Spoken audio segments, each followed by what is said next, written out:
¿Saben qué me estoy dando cuenta? Que este caso yo lo tendría que haber contado o el año pasado, en diciembre, o esperarme hasta fin de año para contárselos, pero es que yo quería contarlo ahora este caso, así que no me importa, yo se los voy a contar igual. Navidad, qué hermosa época Navidad, ¿no? Época de amor, de sueños por cumplir, de juntarse con la familia, pero en el año 2002 para la familia Peterson toda esta ilusión que se vive en Navidad se convertiría en una pesadilla. Una mujer embarazada que desaparece sin dejar ningún rastro, un marido que lejos de sentirse mal se muestra frío, indiferente, como si no hubiera pasado nada directamente. Hoy vamos a ver uno de los casos más impactantes de estos últimos tiempos y es el caso de Laci Peterson. Un caso donde nada es lo que parece, ya se los aclaro desde el principio, donde la traición, la mentira y el egoísmo llevaron a un final desgarrador. Hola a todos, bienvenidos una vez más al canal y a otro nuevo video. Acá estoy nuevamente, después de haber estado varios días sin subir nada, pero les quiero contar que estoy como en una etapa de cambios. Cambios donde me quiero mostrar un poquito más cómo soy yo, y ojo, porque esto puede salir o muy bien o muy mal. Ser un poquito más auténtica, charlar un poco más con ustedes, los casos, porque siento que a veces los casos quedan como muy estructurados y nada, le falta un poquito de emoción, así que de eso se tratan estos nuevos cambios. Vamos a ver qué sale de esto, pero antes de comenzar con el caso de hoy, les recuerdo que no se olviden de suscribirse al canal, activar la campanita, por acá en pantalla les voy a estar dejando mis redes sociales por si quieren ir a seguirme. Y bueno, ahora sí, sin ya nada más que decir, comencemos con el caso de hoy, el caso de Laci Peterson.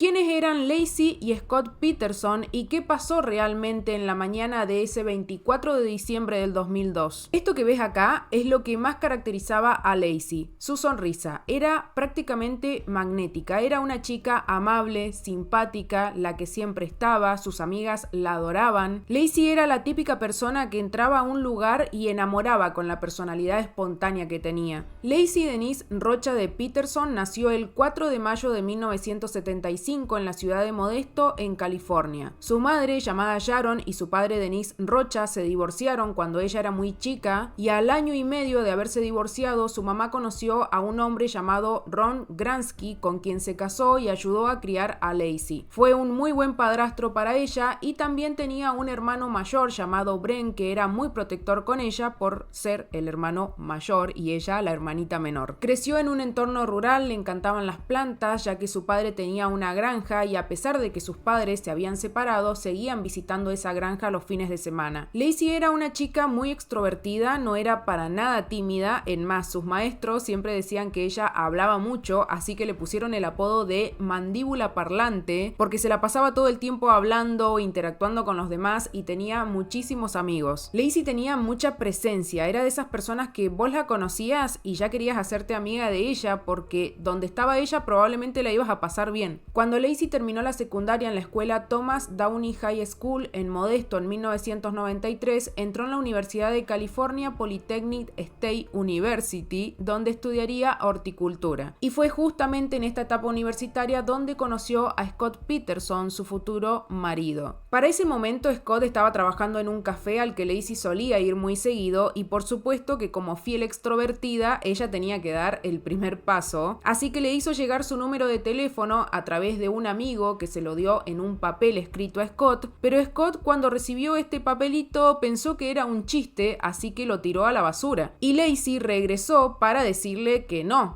era un chiste, sino que iba en serio, así que efectivamente después de eso comenzaron a salir. Ahora la pregunta es, ¿quién era Scott Peterson? Scott Lee Peterson nació el 24 de octubre de 1972 en San Diego, California. Es hijo de Lee Peterson y Jackie, quien falleció en el 2013 y era muy protectora con Scott y lo defendió hasta el final del juicio. Era el único hijo en común del matrimonio, pero tenía 6 medios hermanos de matrimonios anteriores de sus padres y aunque no eran todos muy cercanos, pasó parte de su infancia con algunos de ellos. Y la infancia de Scott la verdad que fue bastante normal, o sea, no hay ningún evento significativo que haya marcado su infancia desde pequeño. Desde que era adolescente comenzó a jugar al golf y soñaba con ser un golfista profesional. Tenía una personalidad tranquila, era educado educado, carismático para algunos, pero también reservado y calculador para quienes lo conocían mejor. Scott la verdad que parecía un tipo bastante encantador a simple vista o si apenas lo conocías, pero tenía poca profundidad emocional, por no decir que se importaba a él mismo nada más. Empezó a estudiar en Arizona State con la esperanza de volverse un golfista profesional, pero tuvo problemas con el entrenador, así que lo terminaron expulsando del equipo. Pasó por varias universidades hasta que finalmente terminó en la Cal Poly, donde se anotó en administración agrícola. Y para poder bancarse sus estudios, comenzó a trabajar en este café llamado Pacific Café, donde justamente conoció a Lacey. Como les mencioné anteriormente, Lacey fue la primera en tomar la iniciativa. Ellos comenzaron a salir y Lacey se tomó la relación muy en serio. O sea, ella llamaba a sus amigas y a su mamá y les decía: yo con este hombre me voy a casar. Y así fue. Eventualmente se terminaron casando después de 2 años y medio de relación en agosto de 1997 y se mudaron a una hermosa casa en Modesto, California. Hasta acá todo parecía perfecto. Se mudaron a una casa espectacular con un jardín hermoso, hasta tenían un perro llamado Mackenzie, que este perro tiene un papel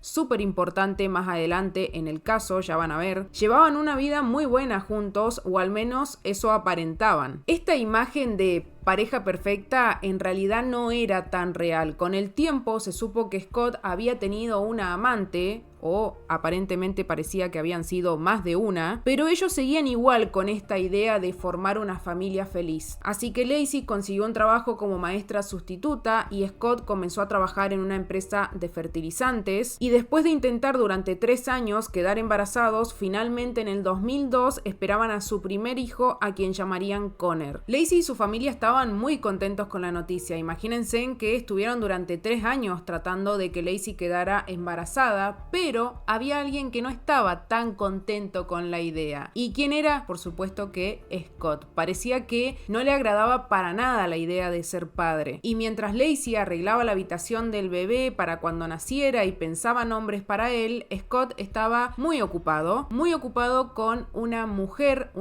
que no sabía que él estaba casado y que sería clave más adelante en el juicio. Y ahora sí, ya con todo el contexto de la pareja perfecta, vamos a pasar al día de los hechos. El 24 de diciembre del 2002, a las 5:17 de la tarde, Scott llamó a la mamá de Lacey para preguntarle si ella estaba en su casa, a lo que ella le respondió que no, que Lacey no estaba con ella, y Scott rápidamente le dijo: bueno, entonces está desaparecida. ¿Cómo que desaparecida? ¿Llamaste a las amigas? ¿Llamaste a alguien para preguntar? No, no he llamado a nadie. Así que inmediatamente Scott llamó a las amigas de Lacey y le preguntó una por una lo mismo y le hizo la misma afirmación. ¿Lacey está contigo? No, respondieron cada una de ellas, a lo que Scott les respondió: bueno, entonces está desaparecida. Convengamos que no es un término que usaríamos así a la ligera, y menos si Scott todavía ni siquiera había llamado a las amigas y ya estaba asumiendo que Lacey estaba desaparecida. Luego de esto, el padre de Lacey llamó a la policía y les informó que su hija estaba desaparecida desde esta mañana, que había salido a pasear al perro, que su yerno había salido de la casa y que cuando volvió ella ya no estaba, que había vuelto solamente el perro con la correa puesta, pero su hija no. El parque donde había salido Lacey a pasear al perro era un lugar bastante peligroso, resbaladizo, medio fangoso, así que su madre se preocupó realmente y fue la primera en salir a buscarla. En un par de horas, las amigas de Lacey ya habían hecho volantes, camisetas con la foto de Lacey, llamaron a la prensa con el objetivo de darle más difusión todavía a la búsqueda, y funcionó porque en un par de horas el lugar ya estaba lleno de gente, de luces, de policía, de vecinos tratando de encontrarla. A las 9:55 llegó el detective que se haría cargo del caso y le llamó realmente la atención que hubiera tanta gente. Él ya había estado involucrado en algunos casos de desaparecidos, pero nunca había visto un caso donde la gente se involucrara tanto en encontrar a la persona. Pero convengamos que probablemente la gente empatizaba mucho con Lacey, primero porque la conocían, sabían cómo era, la gente la quería mucho y aparte estaba embarazada de 8 meses, o sea, era de vital importancia encontrarla. Parecía que la gente estaba realmente preocupada por encontrar a Lacey, hasta que le presentaron a Scott. Le llamó la atención que Scott estuviera demasiado tranquilo. Si bien fue educado, respondió a un par de preguntas sin problemas, lo más raro fue que lo tuteó desde el principio. O sea, no lo llamó ni por agente ni por oficial, sino que directamente le dijo el nombre al policía, y eso para él ya era una bandera roja. Y esto daba la impresión de que Scott sentía que el policía no tenía nada de autoridad, o que no sentía ni siquiera respeto por un oficial de policía. Scott le dijo al detective que esa mañana él se había ido a pescar y que su esposa saldría a pasear al perro, quizás hacer algunas compras, pero que cuando él volvió ella no estaba en la casa, que solamente estaba el perro, que había vuelto solo con la correa puesta dando vueltas en el patio, así que lo primero que tenía que hacer la policía era revisar la casa para ver si había pasado algo ahí adentro. Y Scott, muy tranquilo, les mostró la casa, les mostró un armario donde estaba el bolso de Lacey con toda la documentación, o sea, estaba la billetera de Lacey con los documentos, las tarjetas, la licencia de conducir también, el teléfono de ella que estaba en el auto estacionado en la entrada, y Scott, para que se quedaran más tranquilos, les mostró un par de recibos de compras que él había hecho ese día del estacionamiento donde fue a pescar, y si bien el detective vio un par de detalles, no hubo nada que le llamara la atención que él pensara, acá está pasando algo muy malo. Sin embargo, para descartar a Scott como principal sospechoso, le dijeron que lo llevarían a la comisaría para interrogarlo. En el interrogatorio, Scott dijo que esa mañana se levantó temprano y que su esposa estaba mirando un programa de cocina y que supuestamente la idea de ella era ir a pasear al perro, hacer algunas compras, y él dijo que tenía pensado ir a jugar al golf o a pescar. Al principio le había dicho a la policía que había ido a pescar, pero como hacía frío, en vez de ir a jugar al golf, decidió ir a pescar. Decisión que tomó rápidamente ese mismo 24 de diciembre, y díganme ustedes quién en su sano juicio se va a pescar el 24 de diciembre y deja a su esposa embarazada de 8 meses sola en la casa. Y eso no es lo peor es que manejó 145 kilómetros hasta Berkeley Marina solamente para poner el bote en el agua, según él, y que luego regresó a la costa, y que desde ahí le mandó un mensaje a Lacey para contarle dónde estaba, un mensaje bastante cariñoso diciéndole que la amaba, que la vería más tarde, y que luego de enviar este mensaje agarró sus cosas y regresó a su casa, y que cuando llegó su esposa ya no estaba. La llamó un par de veces, pero ella no contestó, y que vio al perro dando vueltas con la correa puesta, y ahí fue cuando se preocupó,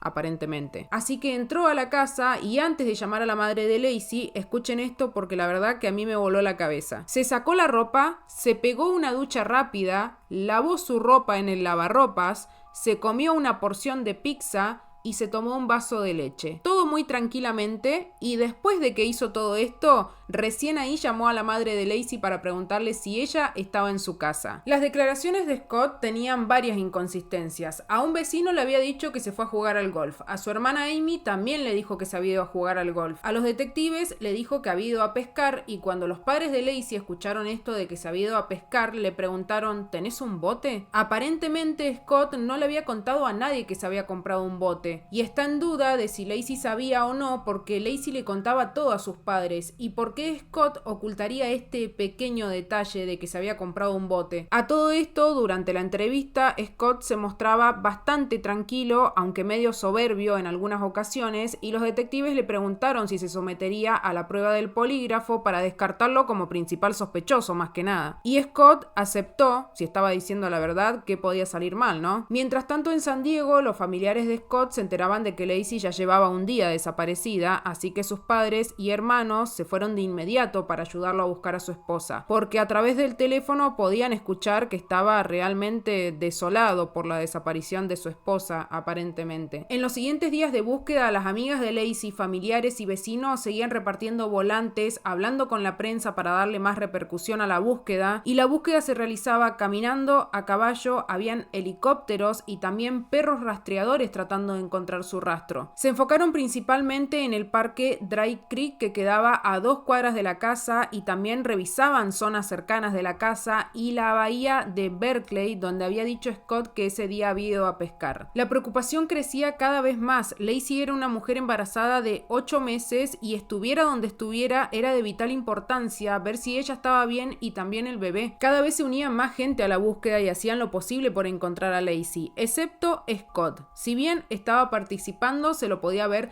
frío, distante, como si no pasara nada, y en algunas ocasiones hasta hacía chistes, y después de un par de días se negó a realizar la prueba del polígrafo, que si bien al principio había accedido, después dijo algo como ¿cómo puede esto ayudar a encontrar a Lacey? O me siento molesto y no puedo hacerla la prueba. Si bien no era un delito negarse a hacer la prueba del polígrafo, evidentemente esto lo dejaba muy mal ante la sociedad y ante los medios de comunicación, sobre todo porque no era la actitud que uno esperaría de un hombre que está buscando a su esposa desaparecida de 8 meses de embarazo, ¿o no? Los días seguían pasando y la policía seguía ampliando cada vez más la búsqueda. Había carteles por todos lados, cada vez eran más personas buscando en zonas cercanas, también se buscaban testigos que hubieran visto a Lacey ese día paseando en el parque con su perro. La familia organizó eventos de difusión, hablaban en televisión pidiendo ayuda a la comunidad. En estas primeras búsquedas no se logró encontrar mucho, pero cada vez eran más las sospechas que caían sobre Scott. La primera sospecha que tuvieron los detectives fue cuando a los vecinos le dijo que había ido a jugar al golf, pero a los policías les dijo que estaba pescando, decisión que tomó rápidamente ese mismo 24 de diciembre por la mañana, y después hubieron un par de detalles en la casa que no cuadraban, como por ejemplo que se había comprado el bote el 9 de diciembre, que sacó la licencia de pescar 4 días antes de la desaparición. También le preguntaron por un ancla casera que aparentemente no tenía cuerda para tirarla al mar, y habían pruebas de que no había hecho solamente un ancla casera, sino que había hecho 5 aproximadamente. ¿Y por qué haría 5 anclas para ponerle a un bote? ¿Qué necesidad había? ¿Tenías que amarrarlo a algo quizás para hundirlo? No sé, algo como un cuerpo, puede ser, ¿no? Y aparte de todo esto era que su actitud durante la búsqueda dejaba bastante que desear, y si bien todo esto no lo convertía en el principal sospechoso, por supuesto que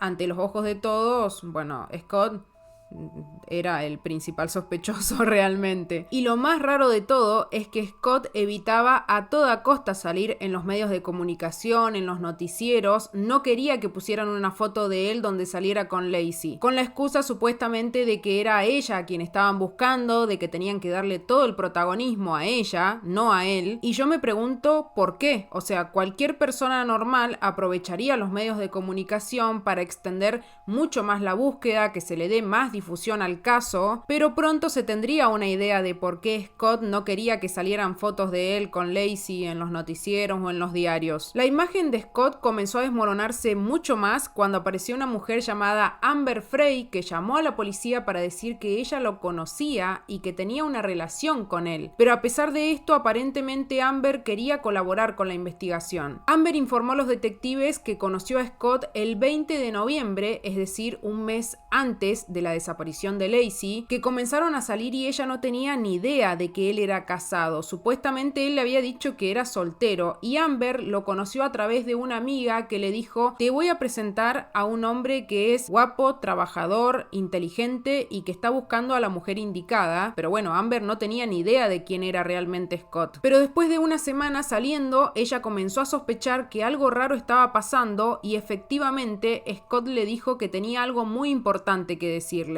Y es que no era soltero, sino viudo, y que su esposa había fallecido hace poco, lo cual alertó mucho más a los detectives. Esta actitud de Peterson confirmaba que lo de pareja perfecta en realidad era todo una fachada, pero aún así todos los que lo conocían lo creían incapaz de hacerle algo a su esposa. Amber le dio toda esta información a los detectives y quería que quedara claro de que ella no tenía nada que ver con el crimen. Aún así, en los medios de comunicación comenzaron a llamarla la amante, aunque estaba muy lejos de ser eso, porque Amber solamente había conocido a Scott a través de una amiga y encima no tenía ni idea de que él estaba casado. Y como madre soltera que era, vio la oportunidad de estar con el hombre perfecto, o por lo menos eso era lo que ella pensaba hasta el momento. Sin ir muy lejos, después de que Scott le dijo que era viudo y ella le creyó y lo consoló, pasaron unos días y la amiga de Amber le mostró una noticia donde salía la desaparición de Lacey y el nombre de Scott Peterson estaba por todos lados. Y ahí Amber cayó en la cuenta de que probablemente a esta mujer no le había pasado solamente algo como una desaparición, sino que había pasado algo mucho más grave. Así que después de esto, Amber comenzó a colaborar con los detectives y los datos que obtuvieron eran cada vez más reveladores sobre Scott. Amber les comentó a los detectives que Scott le dijo que perdió a su esposa el 9 de diciembre, es decir, el mismo día que compró el bote. Después les mostró un par de fotos donde había una fiesta y ellos dos habían asistido juntos juntos, y ese mismo día en Modesto había habido una fiesta a la que Lacey asistió sola, embarazada de 8 meses, mientras que él estaba a 150 kilómetros de distancia con otra mujer. Y ahora sí, por fin tenían pruebas sólidas de que algo malo estaba pasando, pruebas del otro lado de Scott Peterson que nadie conocía realmente. Y acá las cosas comienzan a ponerse más interesantes porque Amber comenzó a utilizar un micrófono con el cual la policía podía escuchar todas las conversaciones que ella tenía con Scott, y aparentemente Scott le dijo que pasaría el año nuevo con su familia en París, lo cual era una completa mentira. Ese día Scott llamó a Amber para desearle feliz año nuevo y ella dentro suyo pensaba: ya sé que me estás mintiendo descaradamente, desgraciado. En realidad Scott en ese momento, cuando estaba llamando a Amber, estaba en una vigilia con velas que habían organizado por la desaparición de Lacey. Y es triste pensar realmente cómo se sentía Amber, porque ella solamente vio una buena oportunidad de estar con el hombre perfecto, pero la verdad que a ella ya no le importaba eso. Ella tenía esperanza de que con su ayuda pudieran encontrar a Lacey y a su bebé sanos y salvos. Y acá hay un parate en el caso, un robo que ocurrió en la casa de enfrente entre el 24 y el 26 de diciembre, lo cual daba esperanzas de que quizás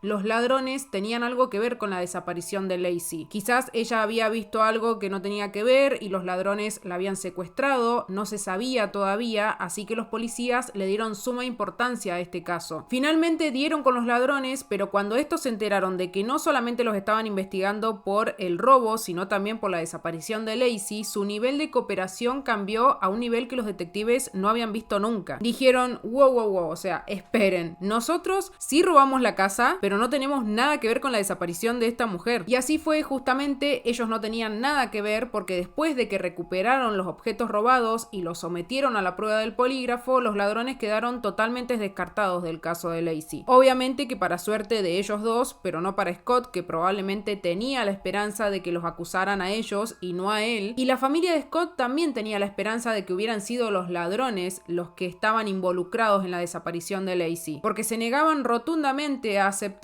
que Scott quizás le había hecho algo a su esposa. Ya para el séptimo día el caso cambió el tono completamente de esperanza a investigación criminal, porque las pruebas se centraban más que nada en encontrar un cuerpo que a una persona viva, básicamente. La familia de Lacey puso una recompensa de $500,000 para el que pudiera aportar algo de información. También había gente que donaba para ayudar con la búsqueda, y Scott seguía igual, con una actitud que era ya totalmente indefendible para cualquiera. Y para este punto la policía ya estaba preparando la noticia bomba, que sería el testimonio de Amber Frey, pero querían hacerlo de manera estratégica, cosa de no darle tiempo a nada a Scott, ni que se escapara, ni que borrara alguna prueba o de que hiciera algo. Para el día 15 de la investigación se intensificó mucho más la búsqueda, pero en la bahía de Berkeley, donde dijo Scott que había ido a pescar, habían botes por todos lados, buzos tratando de encontrar un cuerpo, porque por lo que sabían los detectives, Scott se había comprado el bote el 9 de diciembre y le había dicho a Amber que perdió a su esposa el 9 de diciembre también. Así que para esa altura ya barajaban la idea de que Lacey aparentemente no iba a regresar. Así que mientras tanto tenían vigilado a Scott, le habían intervenido el teléfono, le habían puesto un rastreador en la camioneta, y escuchen este dato porque fue algo que les voló la cabeza a los investigadores. Peterson manejaba desde Modesto hasta Berkeley, es decir, 145 kilómetros, y esto lo hizo 4 veces durante la investigación. Scott llegaba hasta la bahía, se paraba, miraba durante 4 o 5 minutos y se iba nuevamente en su camioneta. Lo raro era que no hablaba con los investigadores, no le preguntaba si habían encontrado información, si habían encontrado algo,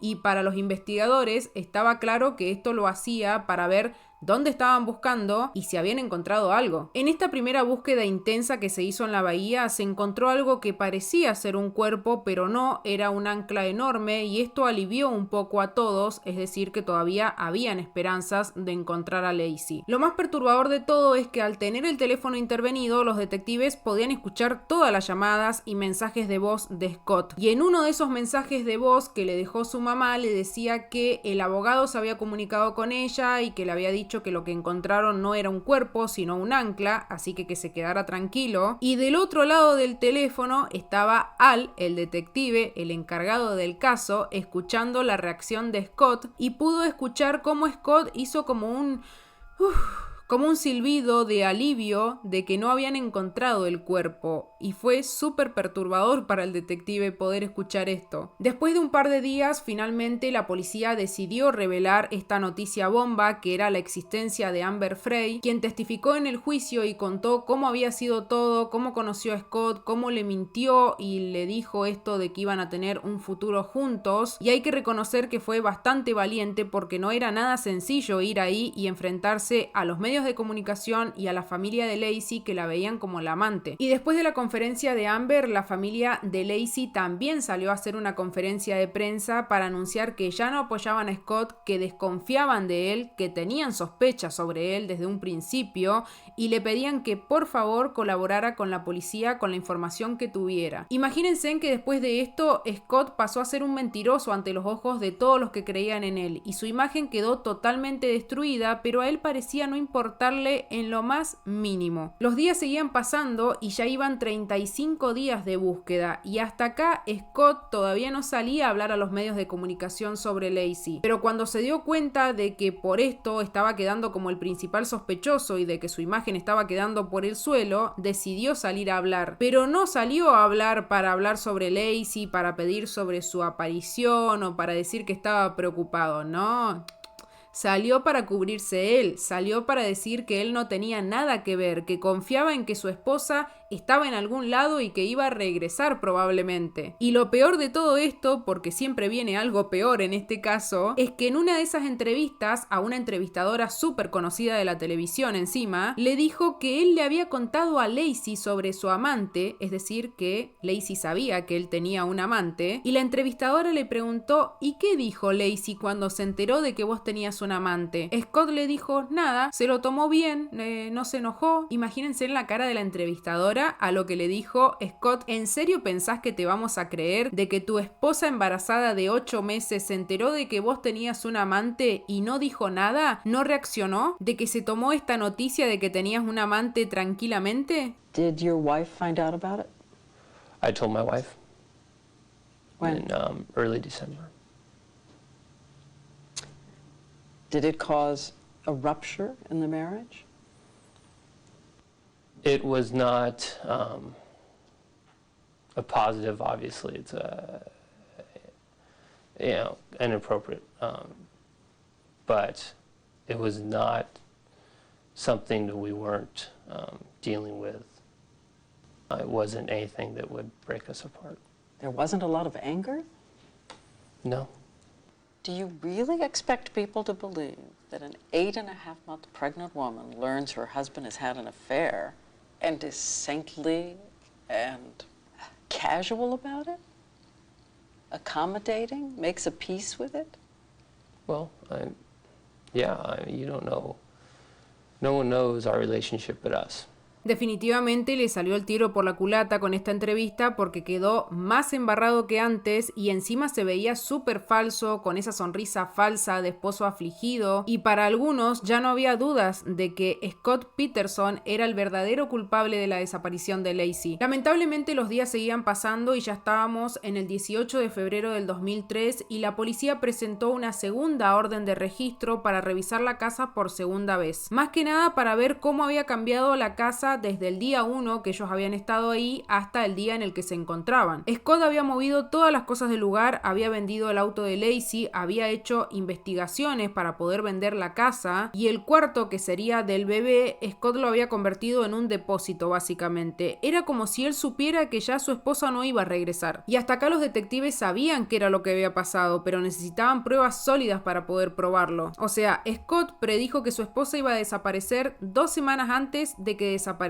Tal vez hizo 5 anclas caseras, pero los policías solamente encontraron una. Otra cosa que me olvidé de decirles es que encontraron un alicate con pelos en la punta que pertenecían a Lacey, justamente adentro del bote que se había comprado y que de paso nadie sabía que se lo había comprado. Los detectives sabían que tenían toda la información necesaria, querían atraparlo, pero como dice el dicho, si no hay cuerpo, no hay delito. Lamentablemente, como el cuerpo de Lacey no aparecía, no tenía tenían muchas maneras de poder probar qué era lo que había pasado ahí adentro de esa casa. Y después de esta búsqueda tan intensa, por fin el 14 de abril del 2003, unas personas que paseaban por la bahía de San Francisco encontraron el cuerpo de un bebé recién nacido con el cordón umbilical todavía agarrado al cuerpo y que presentaba signos de haber estado en el agua durante meses. Y horas después encontraron un torso femenino que le faltaban unas partes como piernas, brazos, la cabeza, y que se sospechaba que era Laci. Finalmente, después de las respectivas pruebas de ADN, terminaron confirmando que sí, que se trataba de Laci y de su bebé, al que llamarían Conner. Así que inmediatamente, después de haber confirmado la identidad de los cuerpos, la policía fue a detener a Scott, que por suerte, por haber intervenido el teléfono y haberle puesto el rastreador en la camioneta, pudieron encontrarlo rápidamente. Se encontraba en San Diego yendo a jugar al golf con su papá y con sus hermanos. Vieron que es como les digo, que parecía que no había pasado nada. Él hacía su vida normal, como si su esposa no hubiera desaparecido, básicamente. Y lo curioso es que cuando lo detuvieron, Scott se había teñido el pelo y la barba de naranja, casi como si no quisiera que lo identificaran. Y cuando revisaron el vehículo en el que iba, encontraron $15,000 en efectivo, pastillas de Viagra, cuerdas, palas. También encontraron 4 o 5 celulares aproximadamente. Llevaba tarjetas de crédito de él y también de algunos familiares, es decir que aparentemente, o por lo menos yo pienso que su familia sabía que él trataba de huir. Y otra cosa que encontraron en la camioneta fue también la identificación del hermano, que casualidad se parecía, con el pelo teñido así de naranja y con la barba. Y el lugar donde lo arrestaron quedaba cerca de la frontera de México, lo que indicaba que probablemente Scott ya tenía planeado huir desde hace rato. Cuando llegaron a Modesto, la familia de Scott se había preparado para defenderlo de la mejor manera y habían contratado un abogado que era muy conocido en los medios, y su defensa era que sí, Scott era un tipo infiel, era un tipo mentiroso, pero esto no lo hacía para nada un asesino.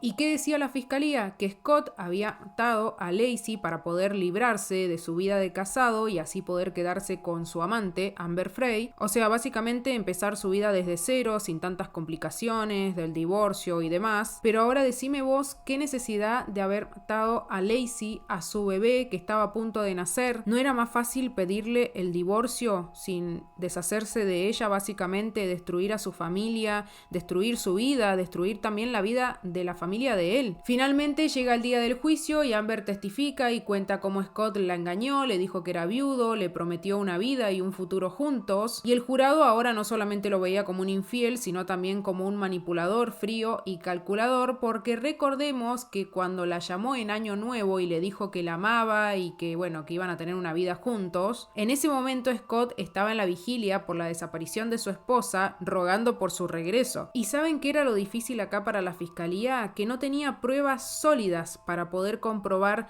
dónde, cómo y cuándo había ocurrido el crimen. Supuestamente la defensa decía que eran pruebas circunstanciales, pero eran pruebas bastante potentes, como por ejemplo las mentiras de Scott, su extraña calma desde el principio, como si supiera qué era lo que le había pasado a Laci, y también la ubicación de los cuerpos, que fue justamente donde él dijo que había ido a pescar. ¿Casualidades? La verdad que para mí no, que esto me parece que ya estaba escrito desde el principio realmente. Y después de un juicio bastante largo, en noviembre del 2004, finalmente condenaron a Scott por 2 cargos de homicidio en primer grado por matar a su esposa Laci y homicidio en segundo grado por matar a su bebé Conner. Y el problema fue que en Modesto la gente lo odiaba tanto a Scott, en más lo odiaban a nivel nacional diría yo, que se puso en duda el veredicto del jurado, porque decían que muchos de ellos se habían dejado llevar por los medios de comunicación o por opiniones personales, porque como les dije, no había pruebas ni ADN ni nada que conectara directamente a Scott con el crimen. Luego de ese primer veredicto se tenía que decidir si Peterson sería condenado a cadena perpetua o a la pena de muerte.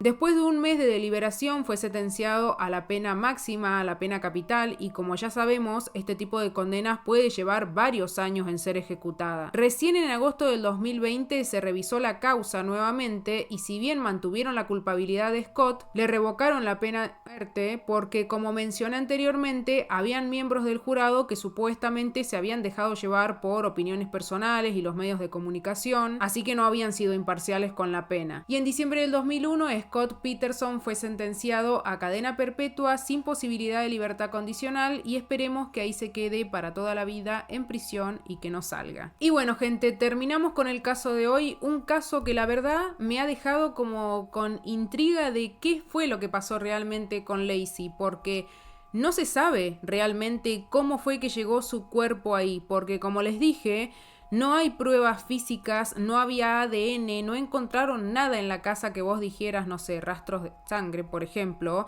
que vos dijeras, bueno, en la casa fue donde sucedió todo el crimen, o a qué hora, o cómo, nada, no hay nada directamente. Pero bueno, también está la teoría esta de que quizá fueron los ladrones que habían robado en la casa de enfrente entre el 24 y el 26 de diciembre, que quizás la secuestraron y después ellos mismos tiraron el cuerpo de Laci a la bahía.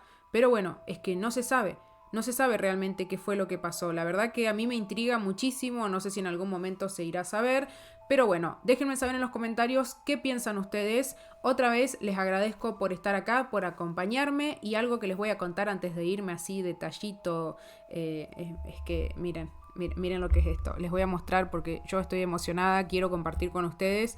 Miren lo que es esto, es un micrófono, por si no se habían dado cuenta. Es un micrófono. Miren qué tierno que es. Se los voy a mostrar ahí. No. Es un Logitech Blue. Bueno, ¿a quién le importa? ¿A ustedes no les importa? Bueno, no me importa. Yo se los voy a contar igual. Esto es un micrófono. Está facherito, ¿eh? Está facherito. Bueno, no les digo la marca, es un Logitech Blue Snowball, pero nada, me encanta. Díganme en los comentarios cómo se escucha. ¿Se escucha bien? ¿Se escucha un poco mejor? ¿Ha cambiado? ¿Hay diferencia de audio entre los otros videos? Para mí sí, pero quiero saber qué piensan ustedes del otro lado, que son los que me escuchan hablar tanto, ¿no? Así que nada, espero que les haya gustado el video. Déjenme cualquier caso que tengan para recomendarme en los comentarios. Y ahora sí me despido y nos vemos en el siguiente caso la semana que viene. Bye.